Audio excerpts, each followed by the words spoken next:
Graça e paz do Senhor Jesus seja com cada um de vocês.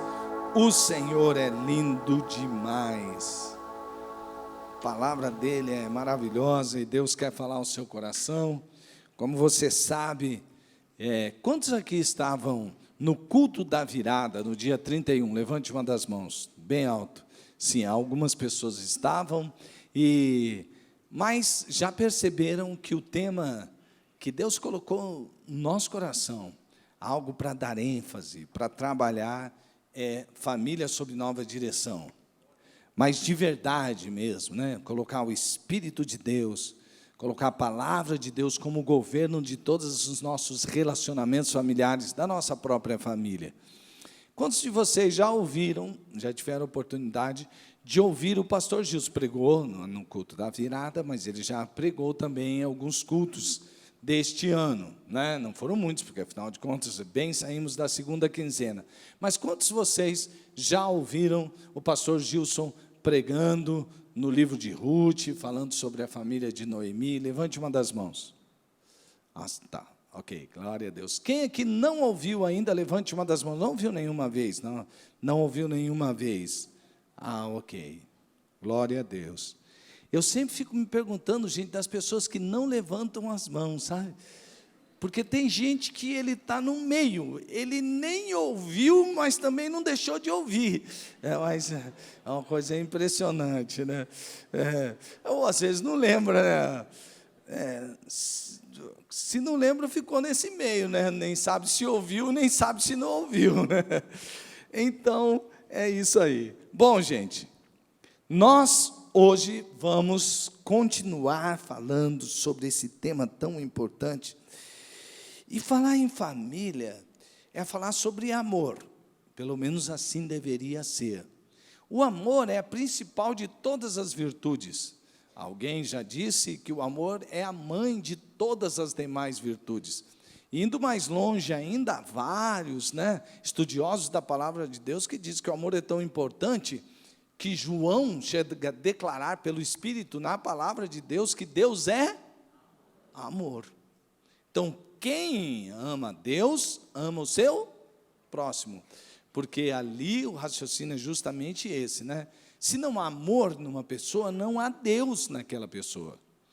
Então, todos aqueles que são de Deus, logo têm o seu Espírito, que é a própria essência de Deus, tem também a essência de Deus, que é o amor.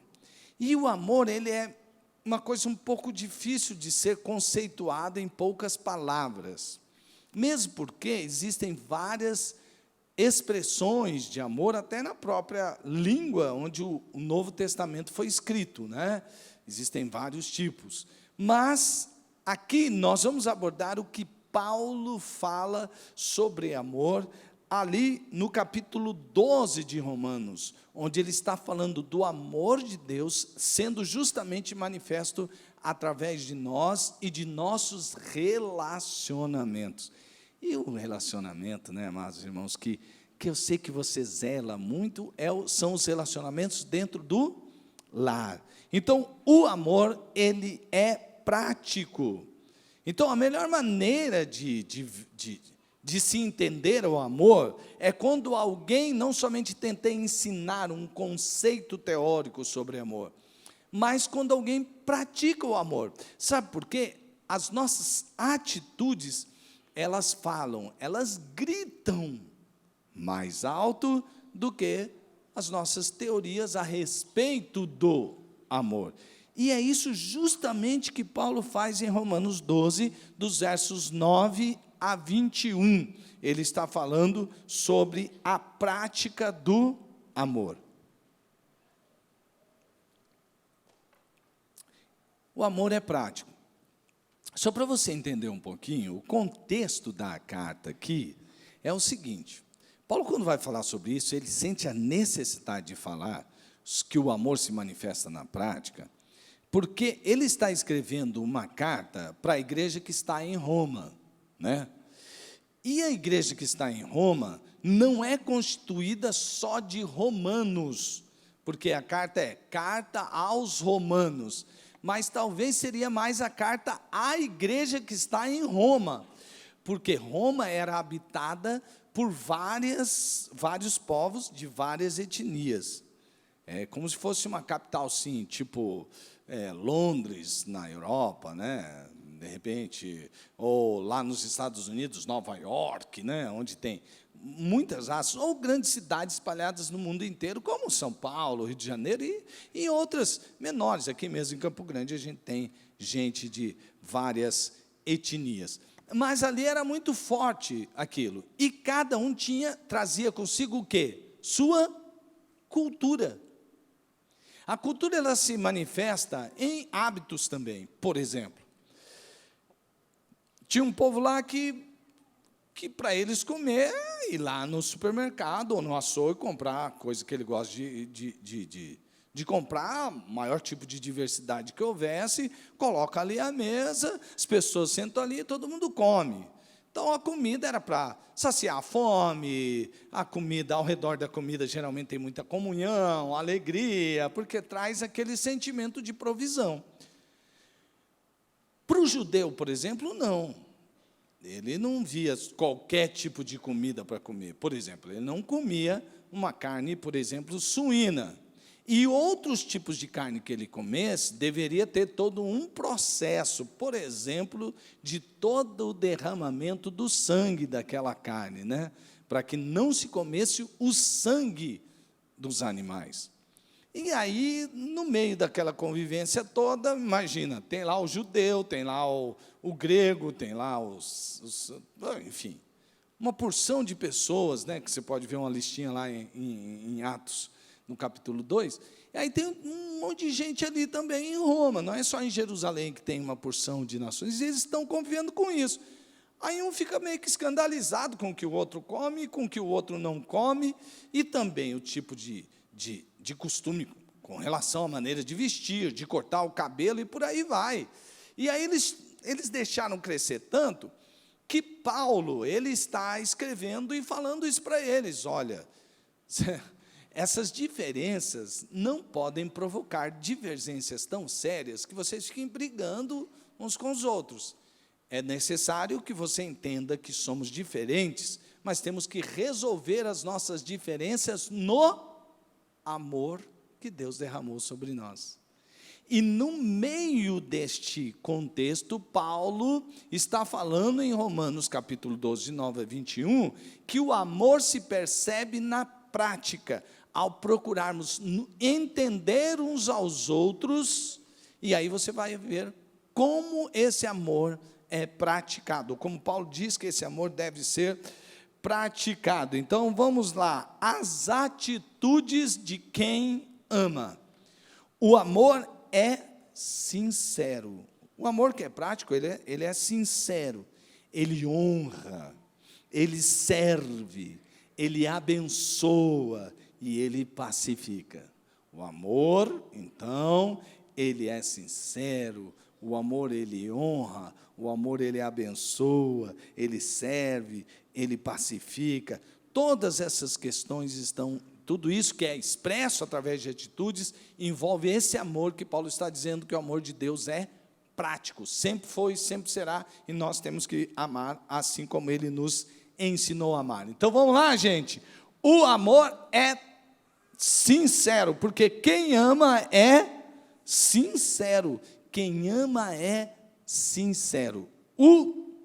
Mas aquele texto, aquela palavra, se fosse essa palavra, fosse mais assim, tivesse aquela tradução mais transliterada, não estou dizendo que essa tradução está errada, não, tanto é que eu a coloquei aqui, que diz assim, o amor deve ser sincero. A palavra sincero aqui foi traduzida por uma palavra que diz assim, a negação de não ser verdadeiro.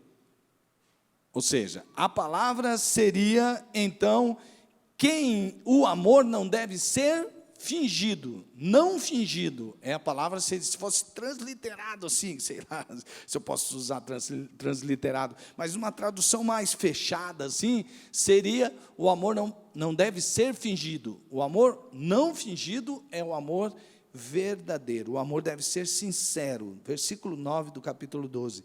odeiem o que é mal e apeguem-se o que é bom. Então, aqui é estabelecida um contraponto. Há uma letrinha na língua original que colocada ali é uma partícula de negação, que o amor seja não fingido. Então, coloca aqui a sinceridade contra a hipocrisia. A palavra hipocrisia vem de Hipócrates, que era o ator grego que usava máscaras para representar. Então, era o significado ali no teatro, era o seguinte: se ele fosse fazer, por exemplo, fosse atuar querendo dizer que ele era, por exemplo, um oficial romano, então ele punha uma máscara que traria o símbolo para que as pessoas vendo, ele não precisasse falar, olha, a minha função é tal, não. Viu aquela máscara, a pessoa já identificava aquela máscara com aquela figura. E havia também máscaras que traziam expressões, como alegria, tristeza. E essas máscaras, elas também eram muito necessárias, porque as mulheres não podiam, naquele tempo, fazer parte de uma representação teatral. Só os homens podiam trabalhar no teatro grego. Então, eles tinham que colocar uma máscara representando algo ou alguém. Daí foi tirada a palavra hipócrita, que quer dizer o quê? Você está fingindo ser quem você não é. Então, no teatro, totalmente aceitável. Mas o que Paulo pega e diz? Ele diz assim, o amor não pode ser hipócrita. O amor não pode ser fingido. Vocês não podem pôr uma máscara para tentar passar uma imagem de você, não sendo você aquela pessoa. E, na verdade, gente, em muitas vezes a gente tenta passar uma ideia a respeito de nós, que nós, na verdade, sabemos que não somos, não é? Principalmente nos relacionamentos. A gente diz assim, puxa, eu não posso... Puxa, eu queria muito que o Felipe Breda fosse meu amigo, mas, puxa, já pensou? E se ele soubesse, por exemplo, que eu tenho lá meus momentos que eu fico meio nervoso. Então, eu procuro ao máximo perto dele ter o quê? Domínio próprio, ficar calmo, porque eu acho que talvez isso ele não gostaria tanto de mim. Mas o Felipe Breda já me conhece um pouquinho, né? E continua meu amigo, é porque ele me ama mesmo. Então, essas questões, por exemplo, quando você vai, quer se relacionar com alguém, você achou bonito, achou bonita, e você quer paquerar com aquela pessoa. Bom, paquera é um termo assim, só para uns cinquentão que nem eu, né? Porque talvez, se você quisesse, é o crush, né? Então, tem lá o seu crush, e você não vai apresentar-se ao seu crush de uma maneira que você chega lá toda, né? A mulher vai toda penteadinha, cheirosa, né? Isso, e alguma coisa para ficar cada vez mais apresentável. O rapaz também não vai lá se apresentar para o seu crush, para a sua paquerinha, de uma maneira que a pessoa vai olhar e falar assim, não, isso aí não, que é isso? Olha que coisa, não. A bem da verdade, quando o tempo passar, e principalmente depois que você se casar, você vai acordar do lado de uma pessoa que não vai conseguir manter aquele cabelo arrumadinho, né, gente? Você olha e fala assim, bom, o cabelo dela não era bem daquele jeito quando eu me encontrava com ela, né? E aí o outro vai falar, esse rapaz não é bem assim. Bom, enfim, à medida que, é óbvio que às vezes a gente faz coisas como essas, que todo mundo entende que é um processo de amadurecimento. Nós não devemos mentir, principalmente, aqui o forte é isso, não é mentir a mentira, qualquer mentira, que já é altamente prejudicial, mas principalmente aquelas mentiras que você monta, que mente a seu próprio respeito. Você tentar fingir. Ninguém ama uma máscara, pessoas amam pessoas. Eu peguei o que um coach, eu achei muito interessante, estava lendo sobre família e tal, e o nome dele é Edson de Paula. Inclusive, isso foi falado num site muito interessante, chama semprefamilia.com.br. Ele diz assim: não existem boas mentiras ou pequenas mentiras. Esqueça isso. Mentiras são mentiras, independentemente do seu tamanho. E não existe nada pior em um relacionamento do que a quebra da confiança. Mesmo que a verdade pareça dolorosa, a princípio, a melhor opção é encará-la de frente.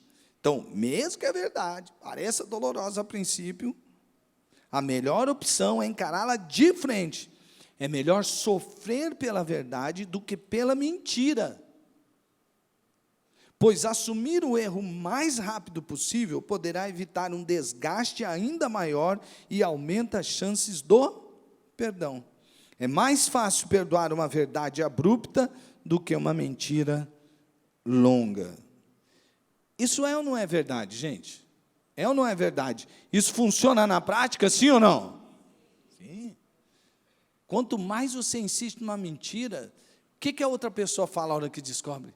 Puxa, mas sabe, uma coisa me intriga. Eu já vi um monte de gente falando isso, até em aconselhamentos conjugais, né? Diz assim: mas por que você mentiu durante tanto tempo? E muita gente diz assim, usa essa frase: isso é o que mais me dói. Você estava ali junto comigo, a gente estava vivendo, a gente tinha liberdade no relacionamento, a gente já sabia que a gente tinha defeitos. Por que é que você não me contou isso? Entende por que Paulo está dizendo que o amor não deve ser fingido, que o amor deve ser sincero? Porque o amor ele não avança sem confiança, ele acaba ruindo. Agora, a sinceridade não, ela aumenta o respeito. Sem confiança, tudo acaba. Um casal que é mais transparente, ou um pai que é mais transparente com o filho, um filho que é mais transparente com o pai, esse relacionamento é fortalecido por qual sentimento? O sentimento de sinceridade. A pessoa se sente mais segura, ele sabe que tem alguém que os ama e respeita, porque são plenamente sinceros. E sabe, é verdade que você precisa trabalhar muito isso. Copiei isso dessa... Ela estava vendo algumas coisas que ela fala, achei interessante, ela nem é uma terapeuta, mas eu achei interessante. Deixar de mentir sobre quem você é ajuda a tornar o relacionamento muito melhor. E é verdade. Quanto mais as pessoas vivem em sinceridade, mais elas se amam. No relacionamento com seus filhos, por exemplo, às vezes o pai quer passar uma ideia de super-herói e esconde problemas e dificuldades que ele enfrentou em determinadas idades, pela qual o filho está passando naquele momento. E a despeito do que eu vi muitos pais, não, isso aqui eu não vou contar, porque aí meu filho fala: está vendo, pai, você fez isso, viu? Não funciona assim. Funciona ao contrário. Eu já vi um pai que, sobre o risco de perder toda aquela imagem que ele tinha criado durante anos, mas quando ele foi tocado pelo Espírito Santo, ele sentiu necessidade de perguntar à sua família e de conversar sobre como a família o via na sinceridade. E ele teve a oportunidade depois de trabalhar com os seus filhos, quando eles vinham contar alguma coisa, claro, na idade própria, não vou fazer isso com uma criancinha, mas na medida que eles pudessem entender, o filho começou a ganhar abertura, e quando vinha falar, ele disse: meu filho, fica tranquilo, também já passei por isso. Pai, e o resultado foi esse. Sabe, o diálogo, principalmente para mostrar o resultado de cada ação e atitude, funciona muito melhor do que você tentar se esconder atrás de uma máscara de perfeição. Seu filho vai se tornar mais seu amigo, não se esquecendo nunca que, antes de ser seu amigo, ele é seu filho. O pai não tem que tentar primeiramente ser amigo, o pai tem que ser realmente o pai. Então, durante os seus relacionamentos, seja sincero. No relacionamento com seus filhos, faça perguntas, escute com atenção as respostas, porque a gente tem aquela mania: já passei por isso, vai, fala, então, é isso. Não, evite essa coisa de não querer ouvir com atenção. Procure entender os motivos pelos quais eles fizeram o que fizeram, que levou você a estar tendo aquela conversa com ele. Leve o seu filho para o caminho da obediência e do respeito. Sim, contar, ser sincero não destrói o respeito, aumenta. E assim a gente vai sendo mais sincero nos nossos relacionamentos. Amém? Então, quem ama é? Sim, se aguarde isso, vai ajudar muito nos seus relacionamentos familiares. O amor é prático, quem ama, honra. Veja o que diz o versículo. Dediquem-se uns aos outros com amor fraternal. Prefiram dar honra aos outros mais do que a si próprio. Só um versículo, olha, isso aqui, imagina naquela ambiência que vivia a igreja de Roma, e sobre fortes perseguições, e ele chega e diz assim, dediquem-se uns aos outros com amor fraternal. Já chega de pressão de fora, vamos amar uns aos outros aqui, que isso seja um ambiente seguro, que aqui seja um ambiente onde eu possa me abrir, que aqui seja um ambiente onde eu possa ser aceito, não os meus erros, aceitar, não, fica tranquilo, continua errando, não, mas cuidar uns aos outros para que haja crescimento, mas com aquele sentimento de pertença. Prefiram dar honra aos outros muito mais do que a si próprio, porque o ser humano parece ter a mania de funcionar diferente, né? Eu quero ser o maior para que eu receba a honra, para que eu seja servido. Aliás, logo depois da honra nós vamos falar que o amor serve. A psicologia social, ela já mostrou que existem valores universais, compartilhados por todos os povos, né? Isso é uma conclusão da psicologia social. E uma dessas palavras é a honra. A honra é um sentimento que está dentro daquilo que é chamado de moral. A honra, a honestidade, generosidade, senso de justiça. A psicologia social já chegou à conclusão que isso são sentimentos comuns a todas as culturas. Então, levou-se a pensar que isso é uma construção social. Então, eu e você somos construtos sociais. Quer dizer, de acordo com as pessoas agem e reagem, eu vou construindo o meu conceito de moral, onde dentro dessa moral tem a questão, por exemplo, muito forte da honra. Em várias culturas você vê isso. Então, aí, as pessoas disseram, então, isso aí é só uma influência sociológica. Mas os estudiosos sobre cérebro, em específico, os neurocientistas, eles foram fazendo estudos. E teve um psicólogo que ele foi fazer o doutorado dele com a ajuda de um neurologista. O nome dele é João Ascenso. E ele começou a fazer, e eu tive a oportunidade de ler um pouquinho daquilo que ele escreveu, e eu vou ler para você rapidamente. Na pesquisa dele, mostra essa questão da moral, que ela tem um forte papel no julgamento moral de uma região do cérebro, que atende pelo obscuro nome de córtex cingulado subgenual. Não me pergunte o que é isso, que eu não tenho a mínima ideia.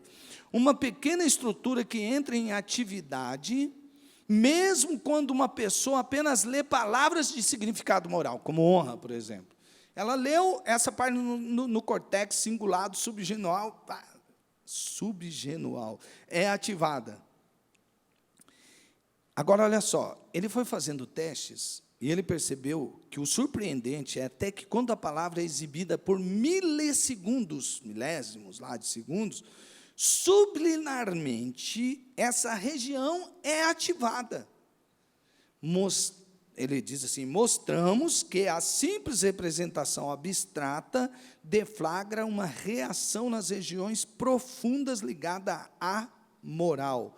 O ser humano tem um radar moral, social e outro individual. Tá chegando na conclusão dele lá. Então, a honra, ela muda mesmo.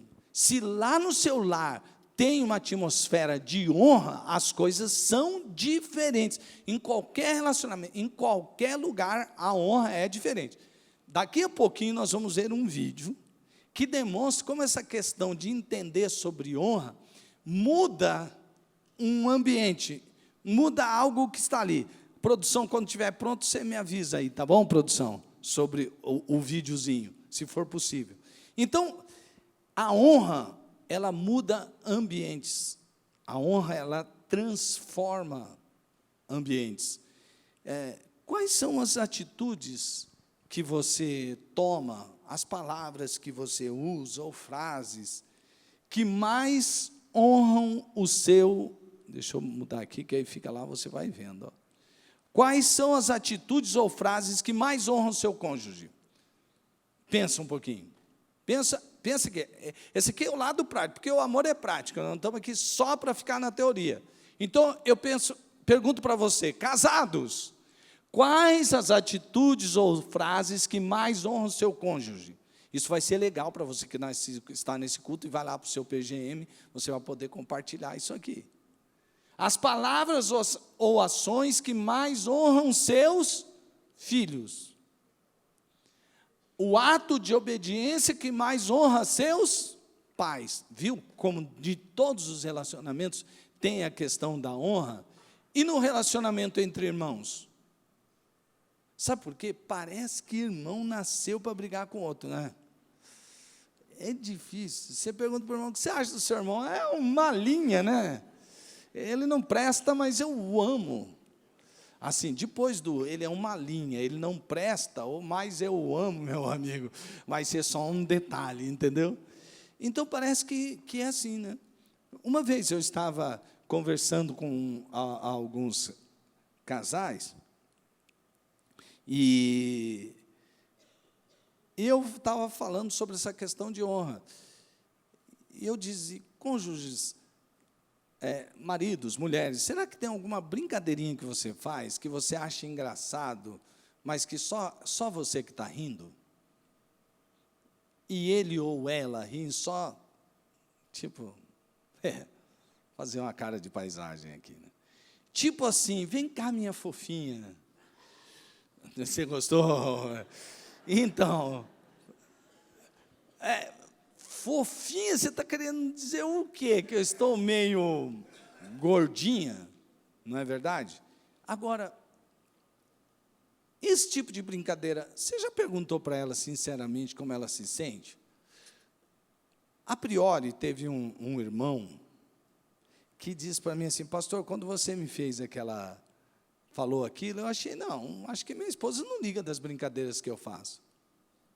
E ele foi lá conversar com a esposa. Só que, assim, ele não foi daquele jeito, porque tem gente que, quando ouve um sermão, vira para a esposa e fala, aquilo que o pastor falou não acontece entre nós, né, meu bem? Você gosta das minhas brincadeiras, não é verdade? O que a esposa vai responder? Vai responder sim, né? Mesmo que não for muito sincero. Então, mas aí a pessoa pergunta, e ele foi perguntar, e a esposa começou a falar com ele a respeito de algumas brincadeiras que ela aceitava, que ela sorria, mas que não eram legais para ela. Que tipo de brincadeira você faz com o seu marido que o desonra?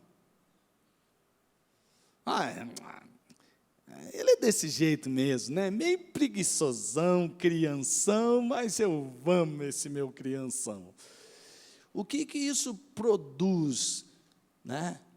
Você lá, relacionando com o seu irmão, quando você profere essas brincadeiras, como eu falei, ele não presta não, ele é meio assim, tal, mas eu o amo. Essa frase é uma frase de honra. Eu não estou falando em exagerar no politicamente correto. Não é isso que eu estou falando. Eu estou falando sobre frases que você, sem perceber, pode estar sendo mais aguda na vida daquela pessoa do que uma simples brincadeira. Claro que você pode brincar, é claro que você pode se manifestar, é claro que você pode fazer uma brincadeira que alguém vendo de fora fala, uau, mas lá no meio, na sua intimidade, você pode fazer, sabe que pode, a outra pessoa te dá autoridade para fazer, e ela sabe que aquilo não ofende. Isso é uma coisa. Mas nós precisamos descobrir coisas que desonram. Então, descubra se existem brincadeiras que desonram seu cônjuge, seus filhos, seus pais ou seus irmãos. O amor é prático. Quem ama, serve. Quem ama, serve. Veja só, talvez, de toda a definição sobre amor, o que salta à primeira vista sobre ele é justamente essa palavra servir. Sim, porque o Deus que é amor, porque João 3,16 tem muito a ver com 1 João 3,16, né? É tipo um reflexo, um espelho. Tipo assim, porque Deus amou o mundo de tal maneira que deu. Isso significa serviu. O próprio Jesus, quando ele fala sobre a expressão de amar, ele disse assim, que ele veio para servir e não para ser. Quando ele está falando justamente sobre quem é maior no reino dos céus, quem é o maior no reino dos céus? Aquele que serve ou aquele que é servido? Você percebe? O amor é prático. Quem ama, serve. Então, vamos lá ao texto. Nunca lhes falte o zelo, sejam fervorosos no espírito, sirvam ao Senhor, alegrem-se na esperança, sejam pacientes na tribulação, perseverem na oração, compartilhem o que vocês têm com os santos em suas necessidades, pratiquem a hospitalidade. Veja só aqui, amados irmãos, que a gente pode fazer algo bem legal aqui, vendo essas palavras que foram ditas e tentar colocar numa explicação. Veja só, lá está dizendo assim, ó, com zelo. A palavra, e até tem algumas traduções, não sejais remissos. Não ser remisso significa não ser vagaroso, não ser lento, não ser demorado, indolente, negligente. É aquele fato vai fazer tal coisa, pode ser lá na sua casa, você pede para a sua esposa, para o seu esposo, você pode me fazer um favor? Ou você pede alguma coisa para o seu filho pede alguma coisa para você, ou seu patrão pede alguma coisa, em todos os relacionamentos vale, mas dentro de casa ainda mais. Aqui, o que mais resume o não ser vagaroso, lento, demorado, indolente, negligente, não ser remisso, significa, hoje é traduzido na palavra, ou na frase, estou indo, porque na questão da obediência, esse gerúndio fica longo. O estou indo demora. Se for fazer aquilo que eu falei, então, estou indo, mas você está indo desde 1 hora atrás. Passa 2, você fez aquilo, estou indo fazer, calma, só estou acabando aqui de ver esse filme, só estou acabando de fazer isso aqui, só estou indo, tal. E quando a mulher pergunta, e aí, marido, você já está chegando? Estou indo. E dali depois passam-se 30 minutos, você não estava vindo. Eu estava, mas aconteceu isso, aconteceu aquilo, a hora que eu fui sair, pegou não sei o quê. Quem ama serve rapidamente. Serve, olha só, serve com fervor. Olha o proprietário do veículo Gol Cinza, já foi. Poxa, agora que eu ia ler. Então, com fervor, o servir sem fervor, sem aquela vontade, né? Porque eu já ouvi gente que fala assim, o amor é prático. E, por se falar que o amor é prático, a pessoa acha que o amor não envolve sentimento. Eu não creio nesse amor, mas de jeito nenhum. O amor não pode ser, a prática do amor não pode ser, a motivação não deve ser o sentimento. Eu sinto que devo fazer, então eu faço. Se eu não sinto, eu não faço. Não tem nada a ver. A motivação não tem. Mas, quando você vai servindo, ainda que não esteja lá, latente, na superfície, lá por dentro você tem o sentimento, eu amo, eu quero servir. Esse serviço de amor não é muito aquele serviço de amor que eu queria fazer, mas porque eu amo, eu vou servir. Aí brota o sentimento de alegria, de servir. Então, Paulo está falando, faça isso com fervor. Não sirva como aquele, tem que fazer isso mesmo. Não, você tem que falar igual o pastor William, né? Se alguém pedir alguma coisa para você, pedindo alguma coisa para você servi-lo, diz assim, meu sonho. Você agora falou uma coisa, que era isso que eu queria que você falasse, que você me pedisse alguma coisa. Meu sonho era fazer isso. Então, sirva como quem escolheu ser escravo. Eu escolhi, não foi uma escravidão, aqui a ideia de Paulo assim, não foi aquela escravidão imposta, foi aquela que você escolheu, eu quero te servir, como se fosse teu escravo mesmo, e eu vou fazer isso com a alegria que vem da esperança, eu vou fazer isso mesmo quando tiver tribulação para eu te servir, eu vou servir, e vou ser paciente, e quando essas tribulações quiserem roubar a minha paciência, eu não conseguir mais, eu vou perseverar na oração para que eu seja firme, eu vou compartilhar tudo que eu tenho, eu quero ter tudo em comunhão, e eu quero fazer isso. Eu não quero ver meu irmão em necessidade, eu quero servir porque está no meu coração, é o DNA do meu amor que foi implantado por Deus, eu quero compartilhar o que eu tenho. A hospitalidade, Paulo sempre cita, e há várias citações no Novo Testamento sobre a hospitalidade, como um dom muito importante, talvez até por conta de muitas perseguições daquele tempo. E as pessoas iam de um lugar para o outro, às vezes eles saíam escorraçados de uma cidade, expulsos, eles não tinham onde ficar, e alguém que recebia bem, acolhia aquela pessoa. Então, a hospitalidade é um dom que é muito valoroso naquele tempo. E às vezes passa o tempo, a gente meio que esquece disso aí, né? Ou quando você vai receber, pediram para eu hospedar certa pessoa que vai fazer não sei o que lá na igreja, eu vou receber, né? Já pediram, ninguém quer fazer, já que eu tenho esse quarto aí em casa, eu vou hospedar alguém. Está dizendo assim, faça isso com fervor, faça isso com amor. Quem ama, serve.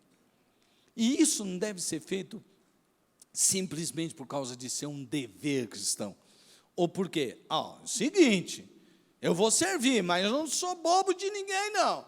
Se eu estiver servindo, as pessoas pararem de servir também, eu também paro. Por quê? Porque só eu que vou fazer. Sei não. Olha o que Madre Teresa de Calcutá disse a respeito disso. O dever é uma coisa muito pessoal, decorre da necessidade de se entrar em ação, e não da necessidade de insistir com os outros, para que façam qualquer coisa.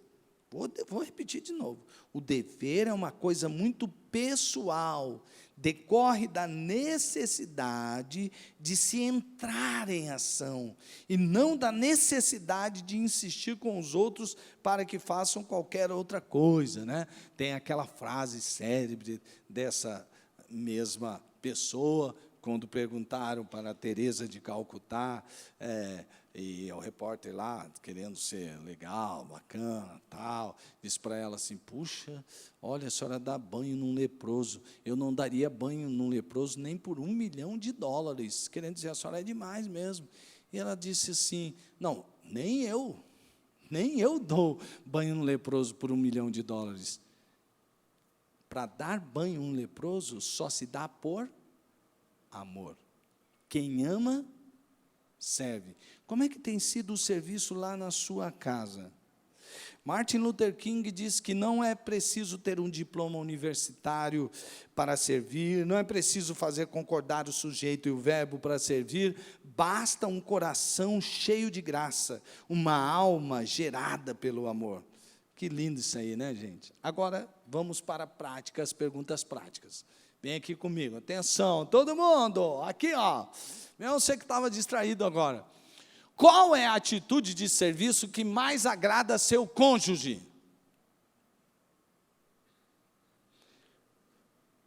Parece que as mulheres têm um certo prazer ao ver que o marido se envolve com os afazeres domésticos, né? Aí, as mulheres estão... Então, por exemplo, quando eu vou lavar vasilha, esse dia começou uma confusão, porque eu fui lavar vasilha, eu queria fazer o completo, e aí eu tinha uma reunião aqui na igreja, e a Tânia falou, não, Rosinho, porque é princesa, né, gente? Aí ela disse assim, Rosinho, vai rápido, deixa aí que eu termino. Eu falei, não, você está querendo acabar com o meu trabalho? Eu tenho que fazer até o fim, senão depois como é que eu vou receber? O meu salário, viu, gente? Então, como é que eu vou receber?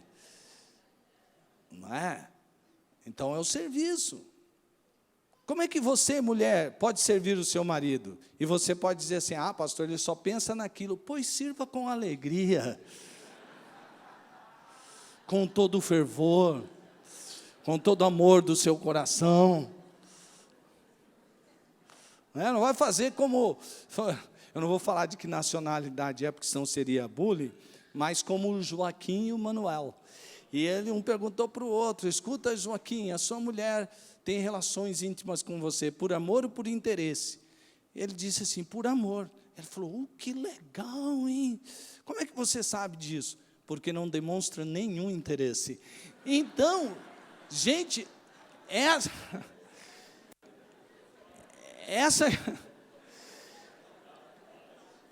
questão você anotou isso aí? Isso é engraçado. Ei, pais, como seus filhos apreciam ser servidos? Não estou falando só de você dar aquela grana para ele fazer alguma coisa, ou comprar alguma coisa. Não, você estando lá presente. Como é que eles gostam? De quando você sai para fazer o que com eles? Por exemplo, eu vi a alegria, o brilho nos olhos dos meus filhos, quando eles eram bem pequenos, quando eu ia assistir o campeonato de futebol da escola.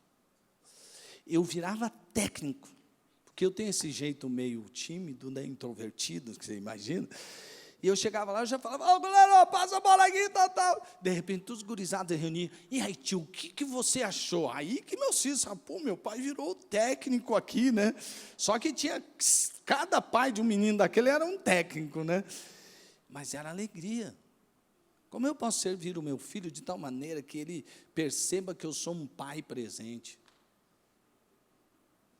Como é que essas coisas funcionam dentro da casa? E você que é filho que está aqui, e olha, filho é filho até quando você se torna pai, viu? Sua mãe, seu pai. Como é que eles querem ser servidos? Eu tenho certeza que a minha mãe, Dona Creuza, a mãe da Tânia, que é minha mãe também, Dona Helena, eles não querem só que a gente faça lá um esforço e pegue uma grana e dê para elas, ó, paga aí o remédio que você precisa agora, vai lá no médico, vou pagar um plano de saúde e pronto, e você é ausente. Não, tanto é que minha mãe, quando eu ligo para ela faz algum tempo, você lembrou que tem mãe agora, né? Então eu falei, ixi, já levei uma puxada de orelha, né? Então,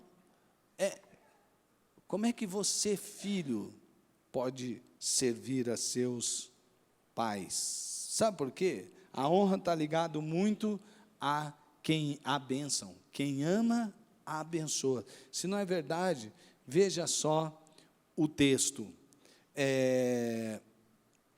Abençoem aqueles que os perseguem. Abençoe e não amaldiçoem. É esquisita essa construção literária. É meio esquisita, né? Se já está falando que é para abençoar aqueles, até que os perseguem, não precisa ir falar, abençoe, tá bom, repetiu. Aí depois fala, e não os amaldiçoem, ok. Mas é justamente este o propósito, de insistir numa ação. Quer ver, quando você vai, até por questão literária mesmo, o verbo está no presente imperativo, que significa na língua original que é uma convocação para uma ação habitual, ou seja, isso deve ser cultura constante na sua vida, de invocar a bênção de Deus sobre alguém. Mas, ao mesmo tempo, ele diz, tem uma coisa que é proibitiva aqui, é invocar maldição sobre alguém. Está no presente imperativo também, mas só que com uma partícula de negação, que é enfático o ato de proibir uma vez. Habitualmente, então, nem pensar, nem pensar. Agora, invocar a bênção de Deus sobre sua esposa e juntos abençoarem seus filhos, como é que vai ser esse ambiente dentro da sua casa? Né? Como disse o pastor Gilson aqui na pregação, ele sempre fala isso, quando uma esposa fala assim, pastor, por exemplo, ele não diz mais que me ama, por exemplo, como ele dizia antes. Aí o marido fala, mas você sabe que eu te amo. Olha, eu pratico o amor. Não, mas também quer ouvir. Não é verdade? A questão da bênção tem a ver muito também com a palavra. Os judeus, depois dá uma pesquisadinha lá sobre como os judeus abençoam, mas dentro da prática do judaísmo, eles tinham um hábito. Toda sexta-feira, ao pôr do sol, eles param de todas as suas atividades. E até o pôr do sol do outro dia, que seria o sábado. Então, esse é o dia de sábado, porque no calendário de lua a lua. Ok. Aí, você coloca, a pessoa fica dentro de casa e também vai ao templo. Dentro de casa, eles têm toda uma cultura. Por exemplo, dentro do judaísmo, é a hora... por exemplo, se não teve na semana toda, deles terem as relações íntimas. E o marido proferir palavras para a esposa, o esposo para a esposa e a esposa para o esposo. Ou seja, tem toda essa questão da bênção nas palavras. E há um momento lá no dia em que eles vão orar uns pelos outros, profetizando pelos outros, e os pais se unem e vão até os filhos, ou os filhos vêm até eles, num lugar programado, onde eles sabem que vão receber a bênção semanal. Então, para os meninos, eles oram, que vocês sejam como os filhos de José, que a despeito do que os irmãos de José fizeram com ele, os filhos que nasceram de José, eles foram irmãos muito unidos e trouxeram paz sobre o seu lar. E que vocês sejam como os filhos de José, que lá no Egito mantiveram a fé, não se misturaram com a cultura de outros povos. E assim ele vai abençoando, para que ele saiba a história dos filhos de José e vai, na história que eles têm, na cultura que eles têm, abençoando os filhos, para que os filhos sejam abençoados e abençoadores também. Você percebe? E em alguns costumes, tinha maneira de chegar, depois que proferia a bênção, ele chegava no ouvido do filho, porque das filhas também tinha, eles oravam para que fosse como as matriarcas, né? Pegava todas as bênçãos, todos aqueles pontos que chamavam a atenção nas matriarcas, né, do povo de Israel, e aí ele falava, filha, que você seja como Sara, que fez isso aqui, que você seja como... E vai assim, falando. E, como nos filhos, eles evocam lá os filhos de José. Aí tem um momento que eles param e falam no ouvido do filho aquilo que ele fez naquela semana, que foi muito legal. Filho, que Deus te abençoe por causa de você ter feito isso, isso, isso e isso. Aí o filho ouve aquilo e fala, olha só, isso aqui honra meu pai, isso aqui é bênção. E ele então é estimulado a fazer aquilo. Muitos nós pais só pensamos na hora de consertar alguma coisa que a gente já viu que está estragado. Por que antes você não abençoou? Por que antes a gente não foi lá, elogiou, disse quanto foi importante aquela atitude? Isso abençoa. Bom, não estou dizendo aqui que a gente deve judaizar a nossa cultura, que já é ocidental, tem várias outras coisas, mas a gente pode pegar princípios aqui e, quem sabe, você estabelecer dentro da sua casa alguns costumes de bênção. Contar algumas coisas para os seus filhos. Quando ele for chegando perto lá da hora de se relacionar com o sexo oposto, você dizer, filho, eu já te abençoei, antes de você nascer, nem não era no ventre da sua mãe, antes de você existir dentro do ventre da sua mãe, eu já orei por você por isso, assim, eu já abençoei, e agora chegou a hora, eu sei que você está com outros olhares, eu te abençoo. Enfim, criar momentos e perceber para que o seu lar seja um lar de bênção, um lar que abençoa, invocar a bênção de Deus. O amor é prático, quem ama, abençoa. Alegrem-se com os que se alegram e chorem com os que choram. Isso aqui é uma bênção. João Calvino, interpretando esse texto, disse: deixar de dar as boas-vindas à felicidade de um irmão com genuína alegria é um sentimento de inveja. Não é verdade? É verdade. É aquela pessoa que vê o outro e fala assim: meu Deus, como é que ele pode estar sendo tão bizarro? Mas cara, não estou entendendo. Por que ele comprou esse carro? Por que ele comprou essa casa? Por que eu queria tanto um filho, eu não tive, ele tem vários? Por que isso, por que aquilo? E não sei quais perguntas que você faz, quando você vê em alguém algo que você não tem, e aí você meio que perde a bênção de se alegrar com a alegria do outro. Você não trocou de carro, você não teve essa alegria, sim ou não? Não teve. Mas se o outro trocar de carro, que tal você se alegrar com ele? Custa mais barato.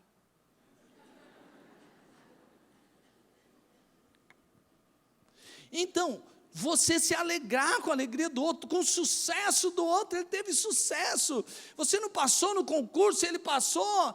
Então, perdeu a alegria de ser reprovado? Alegre-se com a alegria dele ter sido aprovado, vamos lá. É isso que o texto está dizendo. Você pode sim se alegrar com os que se alegram. Agora, tem que chorar com os que choram também. Porque me parece que às vezes é uma certa compensação.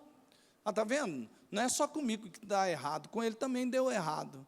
Ou aquela coisa que você tanto avisou a pessoa, não faz, não vai por aí, não faz, não vai por aí. Aí ele está lá chorando, triste, porque aconteceu aquela tragédia anunciada, por causa de um ato que você falou para ele, não faz isso que tem resultados. Aí tem os resultados, você fala, bem feito, quem mandou? Eu avisei, mas ele fez. O que isso ajuda? Me digam no que isso ajuda. Agora, se você conversar, pois é, e tal, olha, mas eu estou aqui, que coisa, vamos orar, estou aqui para te ajudar, como que a gente pode fazer para você sair daí, a gente se levantar, que tragédia aconteceu, mas nós não estamos aqui, você cometeu esse tipo de pecado, você cometeu esse erro, as consequências são assim, mas vamos se levantar daí, estou aqui para te ajudar, quero aqui chorar, com o seu choro vai ser meu choro, não estou aqui para te julgar. Quem ama, abençoa. Quem ama, abençoa. E você? Você se alegra com o sucesso dos membros de sua família?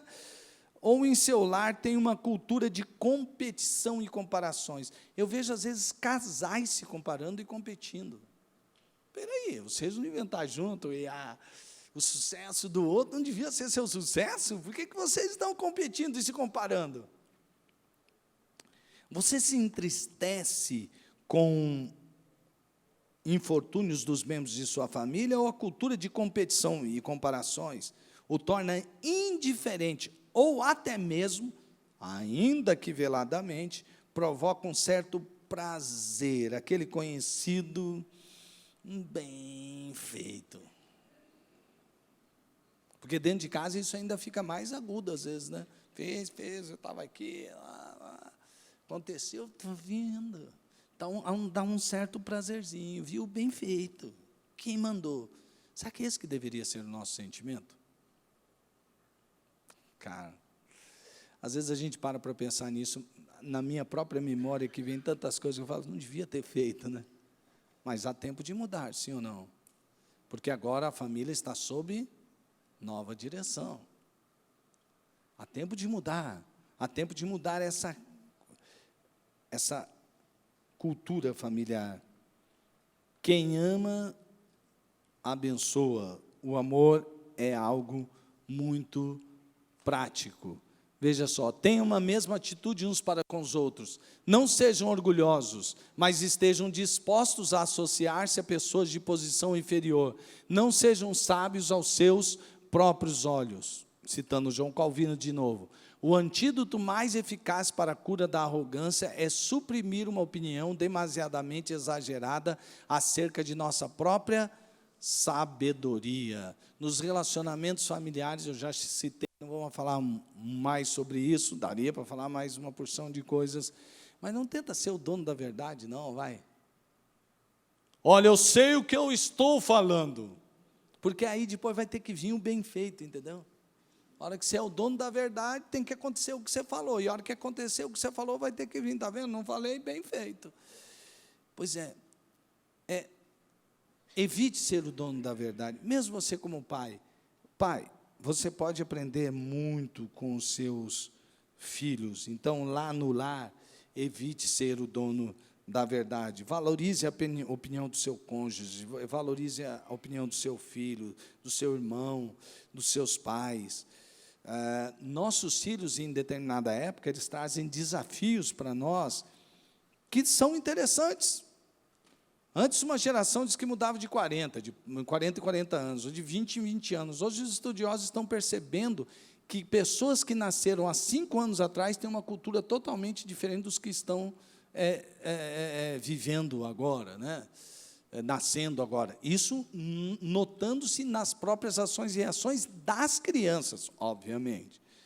Então, o desafio de abrir nossa mente, de entender que eles podem ter outra forma de ver o mundo, e que é tão respeitável quanto a nossa.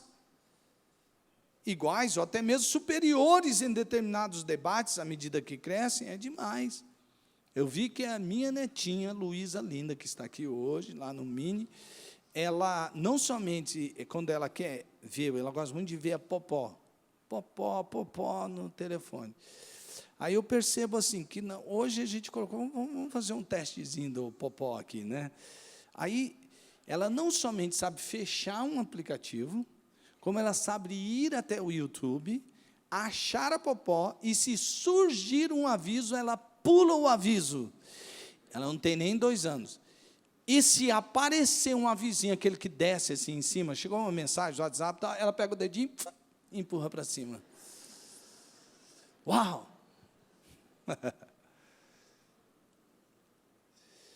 Os pais podem aprender para os filhos. Agora, filhos, vocês que estão nessa geração da tecnologia, e cada dia é um negócio mais desafiador que o outro, deixa eu dizer uma coisa para você.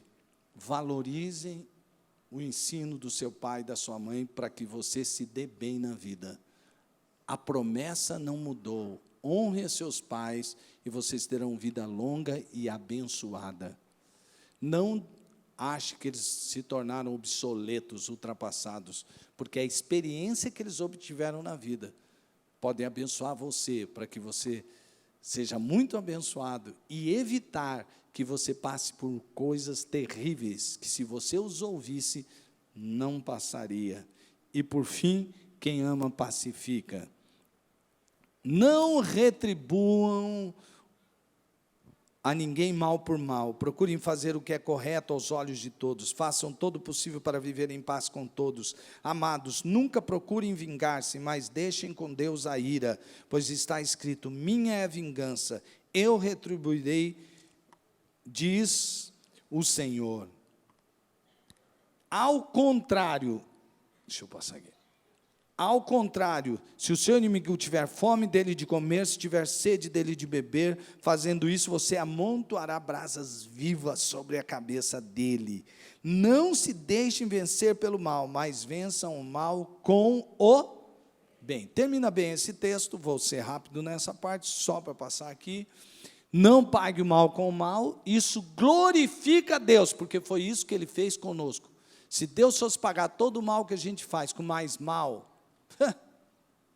fazer o máximo pela paz, nem sempre é possível, não é sempre possível, não vai dar, às vezes, mas é preciso fazer de tudo, o máximo esforço. É proibido vingar-se, desejo de vingança. Deus é o vingador, e também não é nossa tarefa exigir vingança. Senhor, manda fogo sobre eles, porque na tua palavra diz, não, peça compaixão e misericórdia, porque a mesma compaixão e misericórdia tiver sobre ele, estará sobre você também. Que adianta você falar, manda fogo do céu, se ele mandar, você também vai ser queimado, entendeu? Então, olha só, fazer o bem ao inimigo, máxima demonstração de amor. E para terminar, eu queria dizer, é tão máxima demonstração de amor, que foi a demonstração do amor de Deus por nós. Nós éramos inimigos de Deus por causa do nosso pecado, e Deus amou de tal maneira os seus inimigos que entregou o seu próprio filho por eles. Você só está aqui hoje.